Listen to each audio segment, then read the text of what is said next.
If you're interested in applying for a PhD, you've clicked on the right video. I will break down the entire process of applying for a PhD, but also sharing my best tips that I think will result you in a successful application. I'm currently pursuing a PhD in the UK at the University of St. Andrews. And I would say that my journey to pursuing a PhD has been quite unconventional. My PhD is in computer science, but it's also interdisciplinary. I'm also working with the schools of biology and the School of Earth and Environmental Science. Until very recently, I never wanted to pursue a PhD, and I only have 1 year of academic experience in computer science. This is very different than most of my PhD colleagues who have studied computer science for 4 to 5 years. So how did I manage to get a PhD that is fully funded? Let's get some of the basics out of the way. When you apply, I think it's crucial to have a really important reason why you want to pursue a PhD. Your motivation to pursue a PhD will definitely come out through your application process. For me personally, it was about pursuing work that I find really meaningful and that I'm really passionate about. So though I didn't have the ideal background, I think that's what made me stood out through the application process and how I gained the support of my supervisors. A PhD is a significant time investment, so there's no point in doing it unless you're really passionate about the research. That doesn't necessarily mean that you need full clarity on your research topic or the research question that you'll be answering for your PhD project. And that's because there are two main types of PhD projects. There are predefined doctoral programs or self-developed PhD programs. So with the predefined project, you don't need to have a fully developed topic. You just need to know the research area that you want to pursue. And that's because these are fully developed project proposals by universities or by research councils. They generally come attached with a supervisory team and with funding, which makes them really great, but also very competitive. You can browse through these projects on websites like Find a PhD or by going to the web pages of universities or research councils. And they're sometimes even posted on job vacancy websites.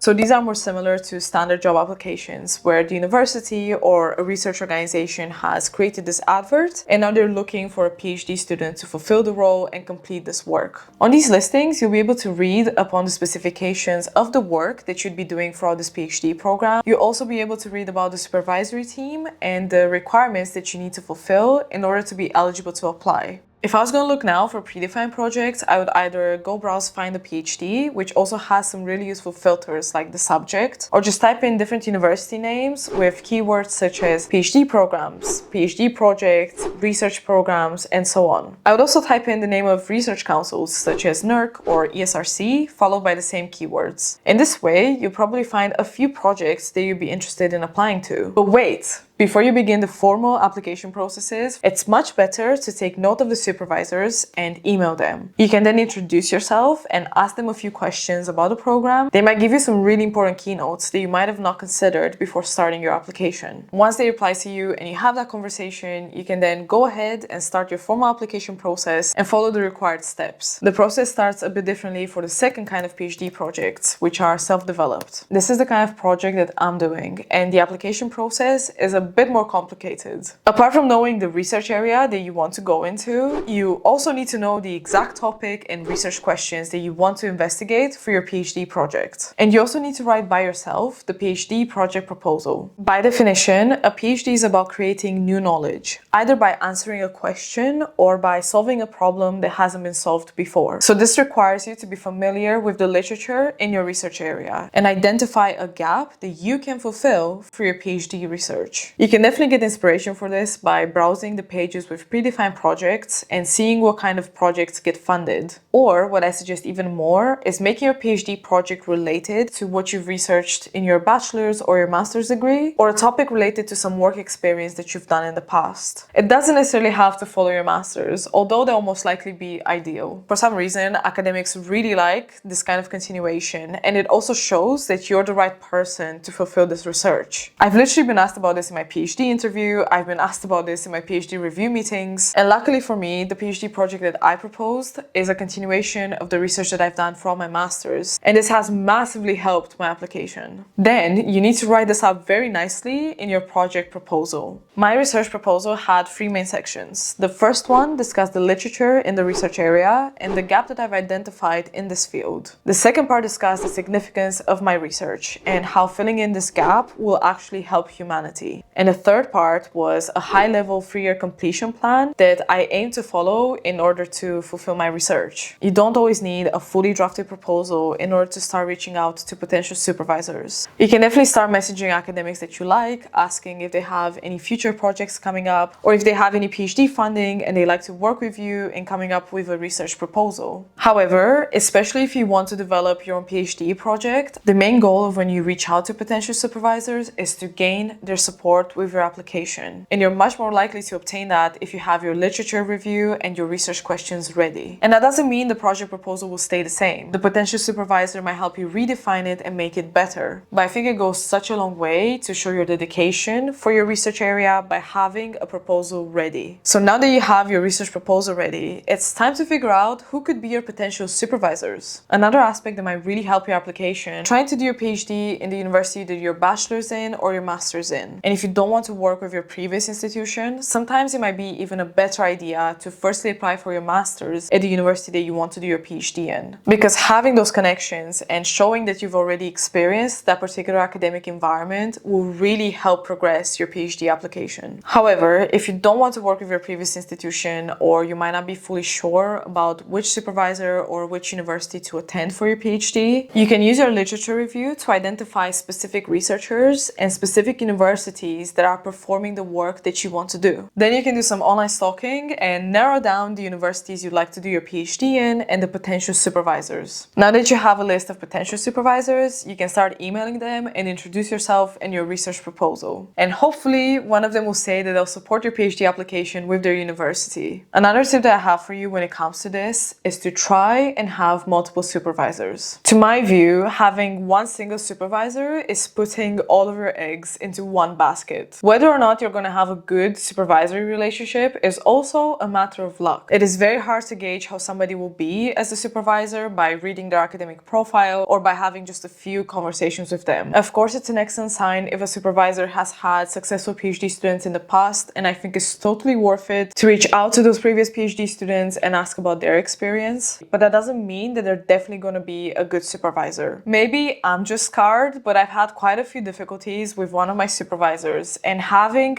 other supervisors to get support from and expertise from has been game-changing. As my PhD is interdisciplinary, I have a supervisor from each of the schools that I'm working with. But even if your PhD is going to be related to one school, I still advise you wholeheartedly to reach out to multiple academics in that school to co-supervise your project instead of only sticking to one supervisor. So now that you drafted your proposal and you sent emails to your potential supervisors, hopefully one or more got back to you and agreed to support you for your PhD application process. The next stage is beginning your formal PhD application with the university. Most universities have their own application portal where students can apply, and my advice with this is to start early. What early means will depend on your chosen university. In my experience, most universities have very different deadlines for PhD applications. In my case, for example, I started my PhD late October, and I think I submitted my application the January beforehand. I say the application process is pretty universal. You're going to use the online platform in order to provide the required documents and to complete the necessary details. From this moment forward, you have two main things that you have to convince the university about. The first one is that your project is innovative and its completion is important for humanity. And secondly, that you are the best person to perform this research. So keep these at the forefront of your brain through the next steps. Throughout your application, there's going to be quite a few documents that are requested from you. And firstly, this is your CV. Your CV gives you a great opportunity to be able to highlight the skills that you've accumulated throughout your experiences that make you a great PhD candidate. So this will be analytical thinking, organization, time management, as well as things related to your project specifically. Highlighted any courses that you've done in the past relevant to your research area, any research skills or research experience. You really have to sell that you're a great candidate to complete this research. Don't worry if your experience is not all academic. A lot of work experiences also involve some element of research, so make sure to highlight that and the tools that you've used. And if you're not confident enough in your CV, there are ways to build it further before you apply for a PhD PhD. I think a great way to build up your CV is to do some online courses or get some certifications in the research area you want to pursue. You don't necessarily need to have these courses finished by the time you apply, but just to be able to show that you're dedicated and you've taken action in developing yourself further into your research area, or even do some courses about how to analyze data or carry out research. That can look so good for somebody trying to apply for a PhD. If you're still in university, you can try to become a research assistant, or you can accumulate some more volunteering experience. All these will give you great pluses when you apply for your PhD. And if you're applying for a self-developed PhD project, of course you're going to have to send in your project proposal, and hopefully by this time you're able to further improve it based on the feedback you've received from your potential supervisor. The next thing you have to submit is your personal statement. I fucking hate writing personal statements. Even though I'm good at it, I hate writing them. The structure that I followed was an introductory statement about how I'm very committed to pursuing this PhD, followed by how I initially became fascinated with my research area. Then I moved on to describing how I identified this research gap that I want to fill and why this would be important for humanity. Then I delved into how my background gave me the necessary experience and skills in order for me to be able to complete my PhD project. Then I ended my personal statement talking about how I would be a fit to the university, because every university has their own set of values and principles. And it's really good to mention how you fit within that and how much you admire the institution that you're applying for. And again, it would really help if you can talk about some sort of experience or maybe a master's degree that you've done with the university that you're applying to. You're also going to need your academic transcripts, and of course, the higher the marks you have, the better. And you also need your references. Oh my god, that felt so long, and we're not even close to being done. Now, moving on to scholarships and funding. So after you submitted all these numerous documents, your application is currently being processed by the university. And if your PhD program doesn't automatically come with funding, do not worry, there are a few things we can do in order to try and secure some funding for ourselves. I will say that funding is very competitive, and this is one of the main reasons why you want to start your application early. Most universities on their PhD application portal will have a specific section designated to scholarships and funding. And this webpage will enable you to browse different funding opportunities that you can apply for. And these can include scholarships, accommodation awards, and other kinds of financial aid. Each of them will have different kinds of requirements. They might require you to be from a specific school or for your research to be in a specific area. So make sure to browse through all of them and apply to all the opportunities that you are eligible for. These opportunities are generally separate from the funding that your school would have available to support PhD students. And a lot of these scholarships are partial, meaning that they don't fully cover a PhD salary, which generally amounts to about £21,000 a year. Still, make sure to apply to each single one that you're eligible for. And the reason is that if you get one of these scholarships while your application is still being processed by the university, it's going to look so good that a different organization wants to give you money to complete your research. That makes your research look so much more significant, and it also makes you cheaper for the university. So I personally obtained 2 partial scholarships, and I found out that I got them even before my PhD interview. And it was such a flex to be able to say, hey, look at me. I already got funding for my project. Are you really gonna pass on me? So when I eventually got the offer from my university, they also agreed to fund the remaining money that I needed. There are also funding opportunities that you can get throughout your PhD. So these scholarships and funding aren't only for new applicants, they're also for existing students at the university. So it's worth checking them regularly and seeing if anything that pops up might be relevant to you. But also, at least in the UK or at the University of St. Andrews, there are things you can do that are called PhD internships or innovation vouchers. These require you to do some work with a different organization that is completely relevant to your PhD, meaning that you're still doing your PhD work, but you're getting an extra salary on top of the stipend that you already have. In my case, I'm currently doing some work with a climate gallery as part of my PhD, and I'm getting paid £7.5k for 3 months of work. However, these are also competitive, so it's not fully certain whether you're going to obtain them once you start your PhD. So obviously, it will always be better to secure funding beforehand, but if you're lacking some of your funding, this is a great way to supplement it. So you've submitted your application for some time and you've applied for some scholarships in the meantime, and hopefully now it's time for your PhD interview. I've noticed that different universities choose different people to interview you. My interview was with the school's director of postgraduate research, as well as with my 3 potential supervisors. And again, you need to go into this interview